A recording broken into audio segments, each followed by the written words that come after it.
Gold, trusted gold buyers. మీరు తాకట్టు పెట్టిన బంగారాన్ని విడిపించి ఈ రోజు ఉన్న మార్కెట్ ధరకు కొనబడను. ఇదేంటో తెలుసా? అరుంధతి ప్యాలెస్ కాదండి, మన ఉండే ప్యాలెస్. గేదెలు కనపట్లా? థియరిటికల్ గా థింక్ చేయి, ప్రాక్టికల్ గా పనిచేయ అన్నాడు విశ్వనాథ్ సత్యనారాయణ గారు. ఈ ప్లాన్ ప్రకారం 62% క్లారిటీ నాకు వచ్చేసింది. ఆ మిగతాది కూడా వచ్చేసింది అనుకో, ఈ పేపర్ వర్క్ అయిపోయినట్టు మనం ఎస్కేప్ ప్లాన్ చేయొచ్చు. మిగతా 38% ఎప్పుడు పూర్తవుద్ది? అది ఎలా చెప్తామండి? ఇది క్రియేటివ్ జాబ్. ఒకసారి ఫట్ మనం వచ్చేచ్చు, ఒకసారి టైం పట్టొచ్చు. ఈ లోపు వాళ్ళు మనం లేసేయచ్చు. ఈ పేపర్ వద్దు, ప్లాన్ వద్దు. ఈ రాత్రికి మనం ఎలాగైనా సరే ఎస్కేప్ అవ్వాలి. నేను ప్లాన్ చెప్తాను, నువ్వు ఫాలో. That's all. అది కదండి, ఇక్కడ ఒక చిన్న ప్రాబ్లం ఉందండి. That's all. ఏం సార్ ఇది? కేరళ ఆయిల్. మరి ఈ ఊళ్ళో రాసుకోవచ్చా? పనులు చేయగానే పంచర్ మాత్రం వేస్తావు. ఒకసారి పట్టుకో. అయ్యా బాబోయ్, ఎవడన్నా పొరపాటున పట్టుకున్న జారిపోవటానికి. జనరల్ కన్నాలేసే వాళ్ళకి ఇలాంటి ఐడియాలు ఉంటాయి. సర్లే పదా. ఆ చెప్పులది. ఇవి నా చెప్పులు, మీకు సరిపోవు. నీ తొక్కల చెప్పులు నేను వేసుకోవడానికి కాదు, ఆ చెప్పులు సౌండ్ వస్తే వాళ్ళు లేస్తారని. పదా.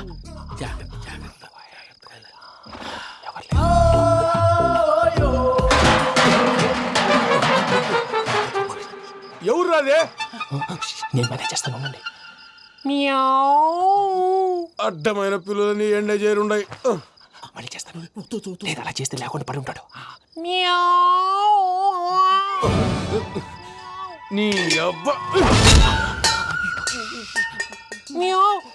ఎదో పిల్లి సచ్చినది దీని.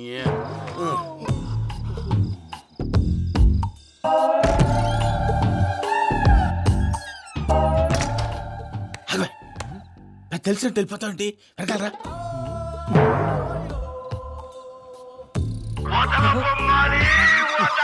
ఎవరా నిద్రపోలేకుండా ఈ టైంలో? అర్ధార్థ పుట్టి ఫోన్ లేంట్రా. ఏం లేదు భయ్యా, నువ్వు మిడ్ నైట్ దొంగ తిరుగులు తిరుగుతున్నట్టు, చెంబులు తపేలాలు నీకు తగలరాని చోట తగులుతున్నట్టు పిచ్చి పిచ్చి కళలు వస్తున్నాయి. ఏదో దరిద్ర పుట్టుకల కనుక. ఏంటి గురుగారు పడుకొని ఒక డిస్టర్బ్ చేస్తారు? నువ్వు ఫోన్ పెట్టారా? స్వరూప్ నేనండి. ఏమక్కర్లేదు. చూసేవరా వాళ్ళ నిజ స్వరూపం. రెట్టి హ్యాండెడ్ గా పట్టించాలి. పద. అలాగే.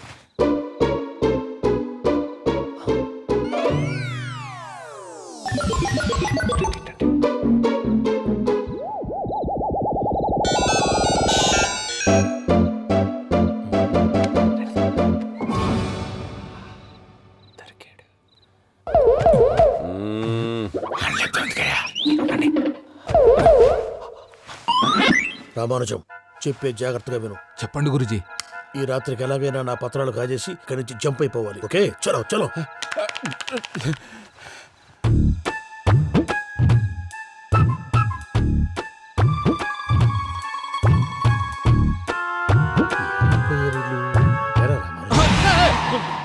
నువ్విప్పుడు చెప్పవా ఏం జరుగుతుందో తెలుసా? మొత్తం విన్నారా? ఏమన్నా బావా? మీ ప్లాన్ మొత్తం విన్నా. అత్రంతా ఈ స్టోర్ రూమ్ లో పడి సావండి. నవ్వించాలి. పద. అమ్మో అమ్మో, వైరక్కాడు. వాడు రోజు ఈ టైం కుక్కలను వదులుతాడు. ఆ పెద్ద కుక్కలను వదిలితే పర్వాలేదు, చూడటానికి దట్టంగా ఉన్నా ఏం చేయవు. ఆ చిన్నది ఉందే, చూడటానికి సింపుల్ గా ఉన్నా చాలా గన్నింగ్. దానికి స్పెషల్ ఫీచర్ కూడా ఉంది. ఏంటిది? మనిషి నచ్చితే వదిలేస్తుంది, నచ్చపోతే కరిచేస్తుంది. అరిచే కుక్క అరవదంటారు కదా, ఇది కరిచే కుక్క అస్సలు అరవదు. అమ్మా, దాన్ని వదిలేడు. అమ్మో, మీరు అటెండి ఇటు వెళ్తారు. అమ్మో. అయ్యో అబ్బోయ్.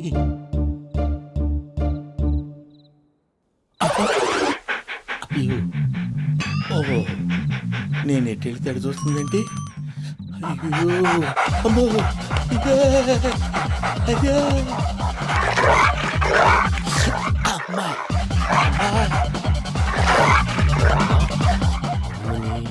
అని చెప్తా. ఇప్పుడు నువ్వు బయటకు ఎలా వస్తావు చూస్తా.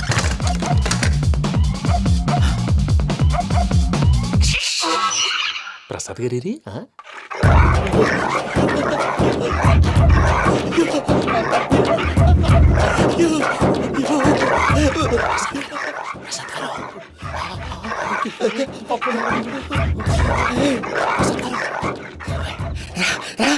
వచ్చండి. ఎలా వస్తారా? వదిలితే రావడానికి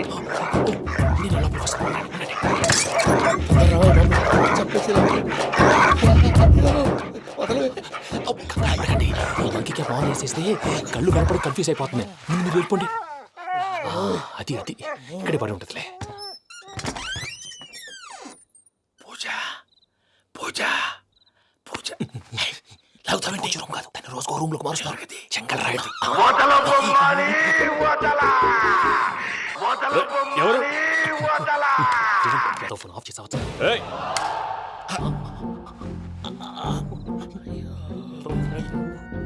ఎవర్రాది బొమ్మాలి ఆ? బొమ్మాలి నిన్ను వదలా వీడా బొమ్మాలి నిద్రంతా పాడు చేసినాడు. రేయ్ పూజ బొమ్మాలి రే లేరా లే, ఏంటి నానా తాతయ్య రూమ్ లోకి పోయి పడుకోపో. తాతయ్య గురకు పెడతాడు నాకు నిద్ర పడతావు నీ కలవరింతలకు నాకు నిద్ర పట్టట్లేదు. అంతేంటి మాట్లాడకుండా పో. పోతాలే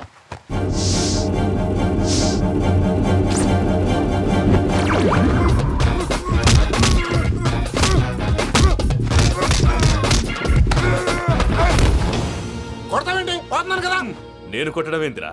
మందేమన్నా ఎక్కువైనదా? పో. ఈయనొకడు ప్రశాంతంగా నిద్రపోనాడు చెప్తావా? వాడిని దుకుటమే కొట్టాలా చీరేయాలా లేకపోతే పూజ అయిపోట్టుకుంటా. సర్లే ముందు పూజ ఎక్కడ ఉందో కనిపెట్టాలి. నువ్వు అటు వెళ్ళు, నేను ఇటు వెళ్తా.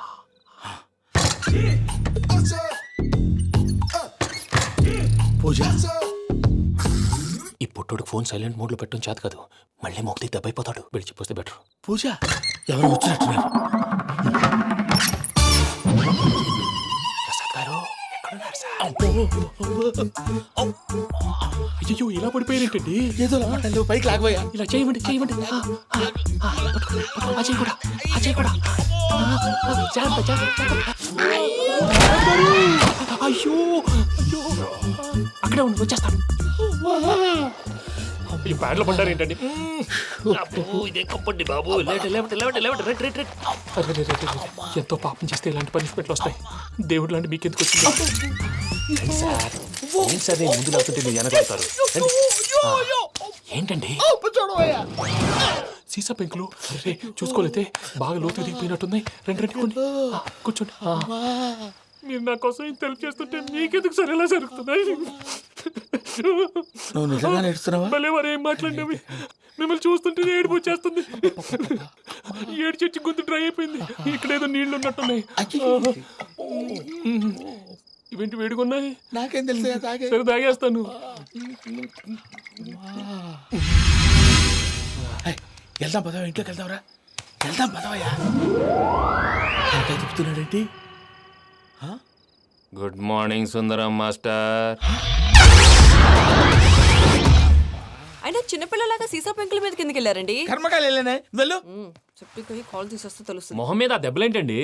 ఏం ఎర్రనట్టు మాట్లాడతావేంటయ్యా? నిజంగా దెబ్బల గురించి నాకేం తెలియదండి. రాత్రి వేడి నీళ్ళు తాగిన తర్వాత మొత్తం మర్చిపోయాను. వేణిడు కదయ్యా, నాటు సారా. అర్థమైంది. అంటే ఆ ముగ్గురిని మీలో చూసుకొని మిమ్మల్ని బాగా నా కోసం నా ప్రేమ కోసం పూజను నన్ను కలపడం కోసం మీరు ఇంత త్యాగం చేస్తే మీ మీద ఊరంతా ఎనపెట్టాలి అరిపేంటయ్యా. ఎవడు నింటే అదొక డేంజరు. సార్ ఏంటి?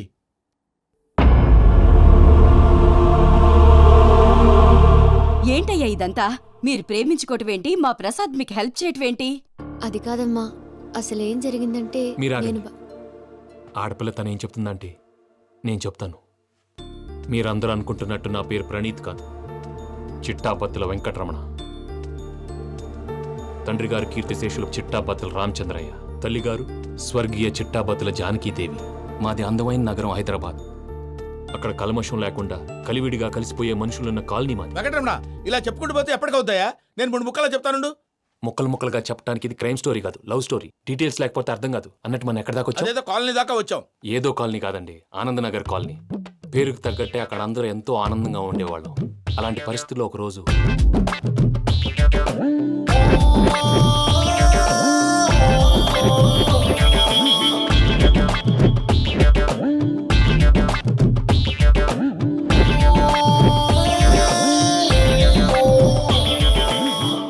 లేవండి ప్రసాద్ గారు, అయిపోయింది.